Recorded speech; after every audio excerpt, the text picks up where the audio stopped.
संगच्छध्वं संवदध्वं शंभो मनासि जानतां देव भाग्यम यथा पूर्वे संजनाना उपासते समानीव आकुति समाना हृदयानिवह समानमस्तु ओ मनो यथा वह सुसहासति। ऋषियों ने करीब 15,000 साल पहले इन ऋचाओं के माध्यम से पृथ्वी के वासियों को एक समाज बनाने का आह्वान किया था जहां किसी का शोषण न हो।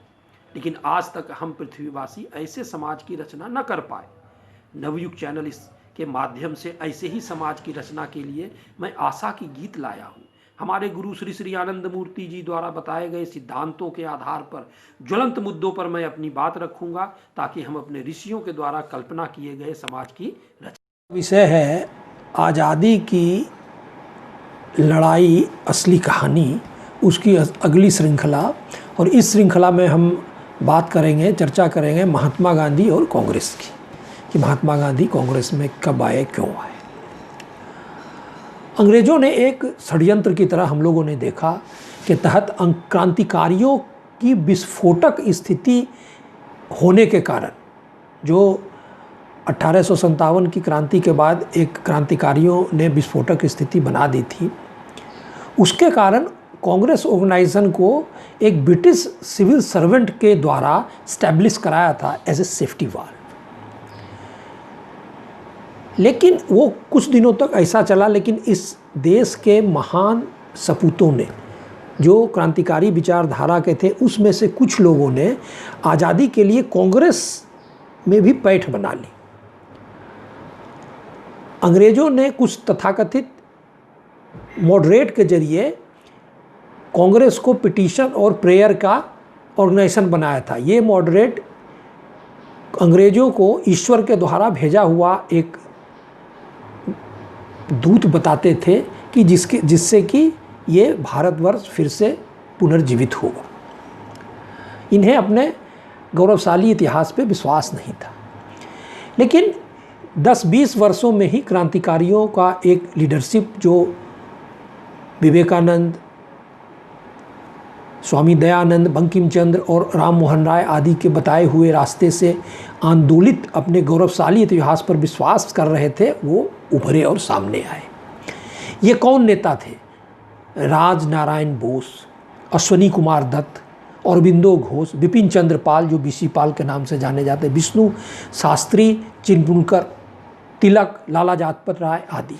इनमें से कई लोगों का नाम आप जानते तक नहीं होंगे, जबकि ये कांग्रेस के ही नेता थे।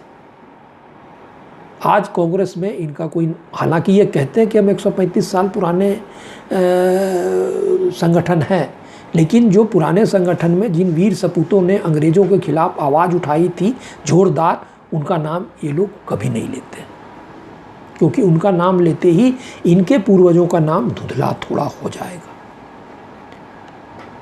तो अंग्रेज़ों ने क्या किया उस समय कि क्रांतिकारियों के गढ़ कहाँ था? बंगाल। तो इसको दबाने के लिए उन्होंने 1905 में बंगाल का विभाजन किया था। लेकिन इससे क्रांतिकारी नेता और भड़क गए और कांग्रेस के मिलिटेंट नेताओं ने इस अवसर पर आंदोलन को पूरे देश में फैला दिया था। अब इनका प्रोग्राम सब क्या था उस समय? जो बंगाल के विभाजन से जो एक आंदोलन उभरा था, स्वदेशी आंदोलन, स्वदेशी कारखाने, स्वदेशी नेशनल एजुकेशनल इंस्टीट्यूट आदि, ये उनके प्रोग्राम बने थे। 1900 इसी बीच जब, जिसको गरम दल कहा जाता था, जो मॉडरेट नहीं थे, एक्सट्रीमिस्ट कहा जाता है, कांग्रेस के एक्सट्रीमिस्ट लीडर्स, जब इनका वर्चस्व बढ़ रहा था, तो 1906 में कलकत्ता अधिवेशन में नेहरू जी, दादा भाई नेहरू जी की अध्यक्षता हुई थी। तो उसमें ये एक्सट्रीमिस्ट जो थे, गरम दल के दबाव में कांग्रेस ने अपना लक्ष्य रखा, क्या? स्वराज। पहली बार स्वराज किनका लक्ष्य था? ये था तिलक का, कि हम पूर्ण स्वराज लेके रहेंगे। तो मॉडरेट के नहीं चाहते हुए भी इनको अपना लक्ष्य निर्धारित करना पड़ा, घोषित करना पड़ा कि हम लक्ष्य स्वराज रखेंगे, लेकिन इसको डिफाइन नहीं किया गया। मॉडरेट का कहना था ये लक्ष्य जो है वो डोमेनियन स्टेटस का है, जो इंग्लिश एम्पायर के अंदर रहते हुए ही हम अपने को स्वराज स्थापित करेंगे। अब 1907 के सूरत कांग्रेस में अधिवेशन में नरम दल और गरम दल के बीच झगड़ा लड़ाई इतना अधिक हो गया कि पुलिस को हस्तक्षेप करना पड़ा और कांग्रेस में विभाजन हुआ, गरम दल नरम दल का। लेकिन अंग्रेजी सरकार ने गरम दल वालों पर कहर बढ़ पाया और उनसे कड़ाई से निपटा और कांग्रेस में फिर से एक बार मॉडरेट का वर्चस्व हो गया। कांग्रेस ने फिर अपना गोल क्या रखा? Self government within British empire. और इस गोल को जीतने का, इस गोल के पास पहुंचने का तरीका क्या है? कॉन्स्टिट्यूशनल मेथड, आंदोलन, अहिंसा, ये सब नहीं। तो कांग्रेस में पक्के देशभक्त रेवोल्यूशनरी के आ जाने से अंग्रेजी सरकार और मॉडरेट लीडरशिप दोनों ही परेशान हो गए, क्योंकि ये जो एक्सट्रीमिस्ट थे उनका पहुंच रेवोल्यूशनरी तक भी था और जो आम जनता में इनकी बात ज़्यादा जा रही थी। अंग्रेजी सरकार ने क्या किया? तिलक को 6 बरस के लिए मांडले जेल में भेज दिया बर्मा में, और अरबिंदो घोष और बिपिन चंद्र पाल ने राजनीति छोड़ दी और लाला लाजपत राय विदेश चले गए। तो अब मॉडरेट के लिए रास्ता थोड़ा बहुत साफ हुआ। तो मॉडरेट और अंग्रेजी हुकूमत को लेकिन फिर भी एक मॉडरेट लीडर की ज़रूरत थी जो गरम दल को डोमिनेट करे और अंग्रेजी हुकूमत के बहुत विरोध में भी नहीं जाए। तो इनकी नज़र गांधी जी पर पड़ी, जो साउथ अफ्रीका में भारतीयों के राइट्स के लिए सत्याग्रह कर रहे थे। लेकिन वहाँ भी गांधी जी अंग्रेज़ों की वफादारी की बात करते थे। गांधी जी ने साउथ अफ्रीका में बोअर और जुलू की जो लड़ाई हुई थी उसमें अंग्रेज़ों की काफ़ी मदद की थी। इसकी जो है सराहना अंग्रेज़ों ने खुद की थी।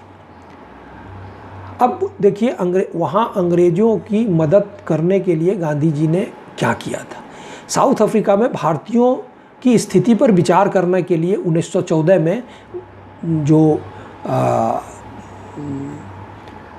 वहाँ की सरकार थी उसने एक कमेटी 3 लोगों की बनाई जिसमें तीनों ही अंग्रेज़ थे, उसमें भारतीय नहीं था। तो महात्मा गांधी ने इसका विरोध किया और इसके लिए वो सत्याग्रह की तैयारी कर रहे थे और 1914 में उन्होंने एक डेट फिक्स किया था। लेकिन उसी वक्त वहाँ रेल रोड के कर्मचारी जो है वो हड़ताल पर चले गए और तोड़फोड़ की हिंसात्मक घटनाएं आदि होने लगी। इस हालात में गांधी जी ने कहा कि मेरे सत्याग्रह शुरू करने से अंग्रेजी हुकूमत परेशान हो जाएगी, अतः मैं सत्याग्रह वापस लेता हूँ। इनके इस कार्य के लिए सेक्रेटरी ऑफ स्टेट जो इंग्लैंड में बैठते थे और अंग्रेजी हुकूमत ने उन्हें धन्यवाद भी दिया था। अब अंग्रेजी हुकूमत को और भारत में कांग्रेस को नए एक मॉडरेट लीडर की ज़रूरत क्यों थी? क्योंकि उस समय जो मॉडरेट लीडर थे उनके जो नेता, प्रमुख नेता थे वो थे गोपाल कृष्ण गोखले।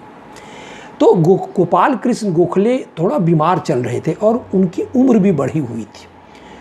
तो गरम दल के बढ़ते हुए वर्चस्व के कारण आम जनता में भी अंग्रेज़ों को एक ऐसे मॉडरेट लीडर की ज़रूरत थी जो उनके प्रति वफादारी भी दिखाए। गांधी जी में उन्हें यह नज़र आया। अब गोखले ने गांधी जी को साउथ अफ्रीका से बुलाया। अब इसमें एक थोड़ा संदेह की बात होती है कि उन्हें सीधे भारत आना चाहिए था। तो गोखले इंग्लैंड में थे और गोखले इंग्लैंड से फिर भारत भी लौट आए, लेकिन उन्होंने गांधी जी को इंग्लैंड बुलाया। एक ट्रेंगुलर यात्रा, उस समय जो वर्ल्ड वार की स्थिति भी थी, तो उस समय ट्रेंगुलर यात्रा करने की क्या ज़रूरत थी जब गोखले खुद भी भारत आ रहे थे। तो गांधी जी लंदन होते हुए भारत आए। लंदन में उन्होंने किससे मुलाकात की और वे सीधे भारत क्यों नहीं आए, इसका जवाब हमें कहीं नहीं मिलता है, उनके आत्मकथा में भी नहीं। और इंग्लैंड में उन्होंने आम भारतीयों के विरोध के बावजूद, वहाँ कई भारतीयों ने इसका विरोध किया था, गांधी जी ने भारतीयों को सेना में भर्ती के लिए उपदेश दिया, जबकि अंग्रेज़ों से लड़ने के लिए उनका सिद्धांत अहिंसा और सत्याग्रह का था। हालांकि अब एक और उसमें जो है बात जो गांधी जी ने अपने ऑटोबायोग्राफी में लिखा है कि गांधी जी ने साउथ अफ्रीका से लंदन के लिए जो स्टीमर का टिकट लिया था वो 3rd क्लास का था, लेकिन उन्हें सारी फैसिलिटी जो है हायर क्लास, उच्च श्रेणी वाली दी गई थी। ये किसके इशारे पे हुआ? वो तो कोई अंग्रेज़ नहीं थे, वो तो गुलाम थे। अब गांधी जी के पास ज़्यादा पैसा भी नहीं था, वहाँ उन्होंने उतना पैसा नहीं कमाया था कि वहाँ जो उनका एक आश्रम, फिनिक्स आश्रम था, तो उन्होंने जब भारत में रहने की ठानी तो उनका पूरा परिवार और उनके साउथ अफ्रीका के फिनिक्स आश्रम के सारे रहने वाले लोग, उनको साउथ अफ्रीका से हिंदुस्तान आने का खर्चा किसने वहन किया? इस पर भी प्रश्न चिन्ह है। भारत आने पर गांधी जी का यह आश्रम पहले हरिद्वार में एक ट्रांजिट में समझिए इस्टेब्लिश हुआ, वहाँ से वो शांति निकेतन गए और फाइनली वो अहमदाबाद में उन्होंने अपनी आश्रम की स्थापना की। तो इसे स्थापित करने में और इसके चलाने के शुरुआती दौर में पैसे से किसने मदद की? हालांकि ये कहा जाता है कि गोखले का जो सर्वेंट्स ऑफ इंडिया सोसाइटी था, वो शुरुआती दौर में पैसों से उन्होंने मदद की थी, लेकिन वो गरीब संस्था थी, वो कोई ऐसी पैसे वाली संस्था नहीं थी जो फाइनेंस कर पाती। फिर गांधी जी के भारत आगमन पर कई जगह उनका भव्य स्वागत किया गया, उसमें कुछ जेन्युइन भी था।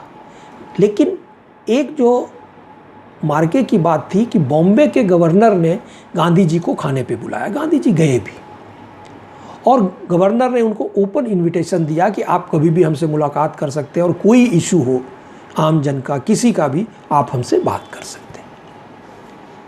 ये कुछ शक पैदा करता है।